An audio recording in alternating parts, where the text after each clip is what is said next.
Hello and welcome back everyone to Harmony Dissonance on Rocket Rabbit Commentaries for the GBA, and in this episode we're continuing our backtracking over to where we are actually supposed to be and doing more castle exploration, because castle exploration is the thing we need to be doing.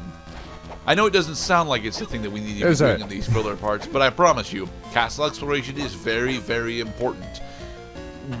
Becoming well versed in all the different parts of the castle is going to make it so that future playthroughs, if you decide to do them, will be significantly more entertaining for you. Remember to study these videos carefully. They will guide you on your way. All you have to do is follow exactly everything that past Gerdat has done in these videos, and you will make it just fine. You'll be okay, rather. You won't, honestly, the last several parts could realistically be skipped if you're just trying to do a story completion run. But I honestly think that Harmony Dissonance is better the more time you spend with it. Juice is fun. Juice is fun to play with. The castle, despite being convoluted, when it comes to filling it out and getting all the fast travel points. Despite its convoluted nature in that regard, it's actually a relatively fun castle to be in, aside from that. Especially when you get access to this kind of stuff. This elevator allows us to skip this entire platforming segment, but I'm choosing to double jump because I remember that there are items, if not on this side, then on the other side of this elevator. And the elevator keeps following us so that we can't fall down the elevator shaft. Good design. Fuck this door! Fast travel door.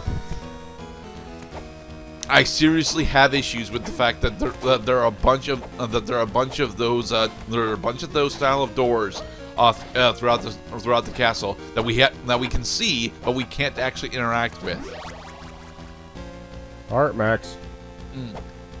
I really wish that I was good enough at the game to actually use the heart maxes, because they're really interesting. They're a really interesting power up. For the Belmonts usually, but Juiced, with his access to spells, doesn't really need them.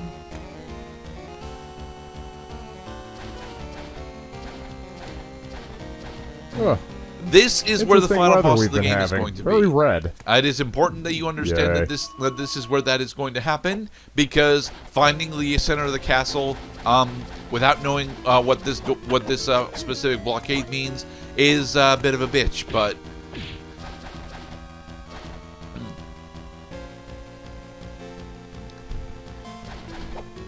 Well, we are 58% explored of the map. No, we have entered the castle top floor. Not the castle turret, just the top floor. The floor on top. All other floors are lower than the top. Okay. But sometimes the name choices that they make for this game are appropriate. With it's like the thudding elevator following us everywhere. Yes, hello, sentient elevator. And then other times the names are like last page. Alright. This boss is honestly also stupidly easy.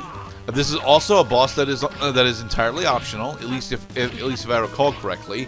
And it's also a boss that I have a tendency of coming back to instead of fighting here when you're supposed to be fighting it. He's stuck in the wall. That's funny. Ouch. Ah. Sometimes the enemies are weak at the knees. This enemy attacks you with his knees. And then he ends up dead because our spells are just that much more powerful than he is. Mwaha. You're supposed to fight this boss immediately after getting the double jump. But you know, I end up not exploring this area usually. But for fighting this boss, we get the Wind Book. And with Wind and Knuckle power up, we get our Hadouken. Hadouken. I mean, it's not a fire elemental, so it's relatively difficult to call it a Hadouken. It's more akin to a fist bullet, like Yusuke Urameshi is a spirit shotgun, but spirit shotgun is a thing that most people wouldn't recognize, despite Yu Yu Hakusho's skill being one of the best shonen battle anime ever made.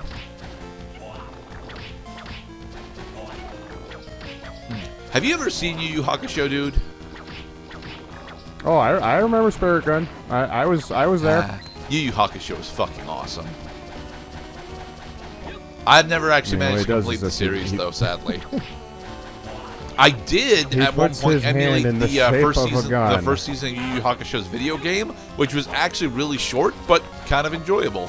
It's something that I'm not entirely sure I want to do for the channel, because it's, again, really damn short, but it's a pretty decent time. That was a very specific number in the bottom right corner of the room. Yes, that number is actually supposed to denote that you need a specific end digit on your hearts in order for the merchant to appear. In this case, even numbers. Hydrostorm. I don't know why Hydrostorm's on the wind book when it should be on the water book, but honestly, the ice spell for holy water is better than a Hydrostorm anyway. So.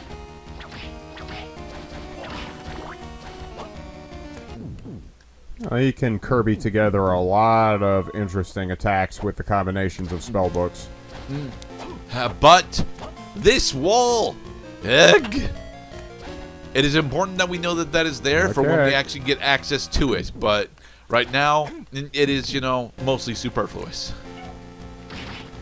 Numerous dead ends, no clear pathway at the moment. That's it. That's actually very true. Again, this part of Harmony of Dissonance is not as well directed as it honestly should be, and pretty much every casual playthrough of Harmony of Dissonance ends around this point when Death tells you about the second castle and you realize that you have to start backtracking over the entire goddamn map to figure out where you're supposed to go. And it's not really clear that it's not really clear what you're supposed to do once you actually start figuring out that the breakable walls coincide between each castle. Mostly because the breakable walls are spread across each castle separately, so it's it's not as obvious as it's supposed to be that they actually transfer over to each side. This is one of the most powerful shards in Bloodstained Ritual of the Night, the Welcome Company. What this spell does in this game is it eats enemy projectiles. It stands as a pretty good orbital shield for a while, and yeah, that's about it. The reason why it's so amazing in Bloodstained is because not only does it do those things, but it also has the ability to stay up after it collides with enemies. This version doesn't honestly last all that long against enemies specifically. It'll go through these zombies very nicely, but it won't actually go through more tanky enemies, like pretty much at all. Staring at the map, trying to figure out where we're supposed to go. It's been a rather frequently referred to theme these past couple parts is, where am I supposed to go? Yeah. We've got hint cards. I mean, hint cards will tell you neat little doodads to explore. Some of them. One of the hint cards specifically has a hint relating to the command line that you need to implement in order for the fire dagger spell to be the nuke that it wants to be, and most of the hint cards are for the Dracula relics, but I believe one of the hint cards is specifically for telling you how the hell the merchant rooms work, and that's honestly not all that helpful at that point. Yay, Uncursed Potion. Says you. I would find it very useful if somebody could finally explain to me what the hell the symbology is in these rooms and why there's a room with a symbol in it where nothing is happening. Well, the thing is, a good portion of the merchant rooms that have those symbols are actually relatively self-explanatory if you can decipher what the symbols are. I mean, the heart symbol very clearly means, hey, you need to have the heart symbol paired with the digits is relatively clearly saying, hey, you need to have your hearts be a specific value in order to access this room. This fucking spell, Thousand Knives. I love this spell in Portrait of Ruin. Thousand Knives in Portrait of Ruin is like one of the best goddamn spells in the game. and Juice gets access to it right after he gets the Wind Book because it's tied to the knife. This is also Knife's only good spell, but to be perfectly honest, it's good enough. Today's forecast: 10% chance of rain, 70% chance of knives. Now, Thousand Knives does not honestly do all that much damage, but it makes up for it by being just a really fun and cool spell to use.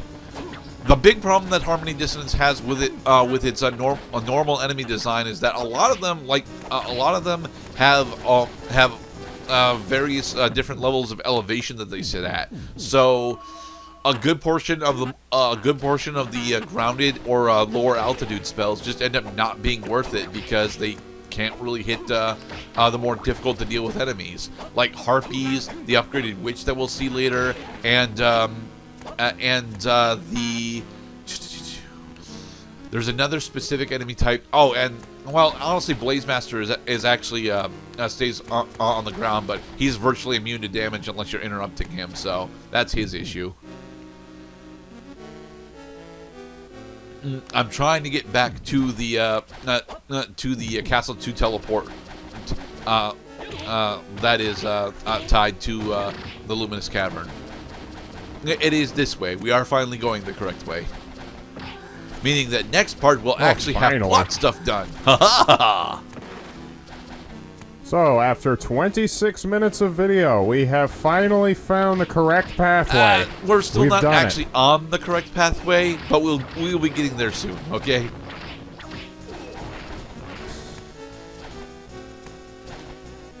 Well, it is in anime style with the illustrations and the character artwork. And animes do have filler episodes where there is literally nothing happening except to fill in the season length so that the show can still produce one episode a week for 12 weeks.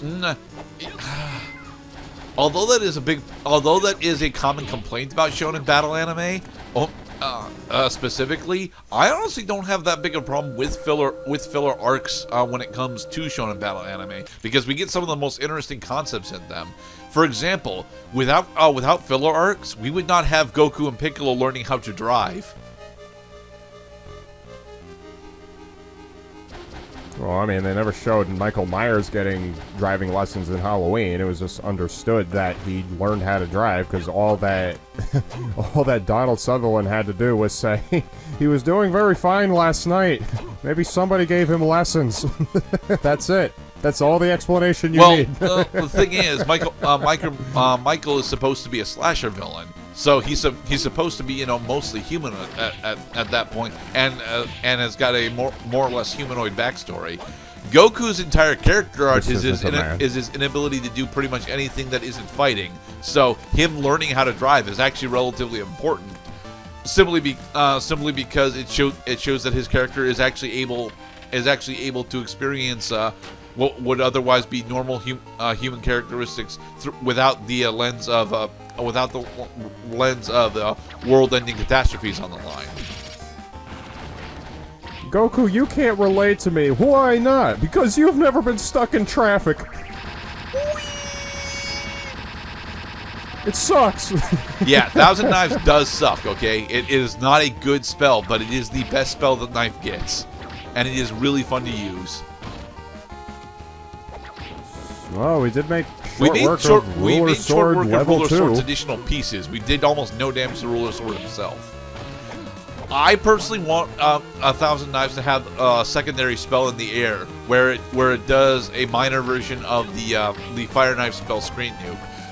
Instead of locking you in place, it sends out two novas of knives around Juice. That would have been really cool to have, because Juice only Nova type spell, to be perfectly honest, is pretty much just Salamandra.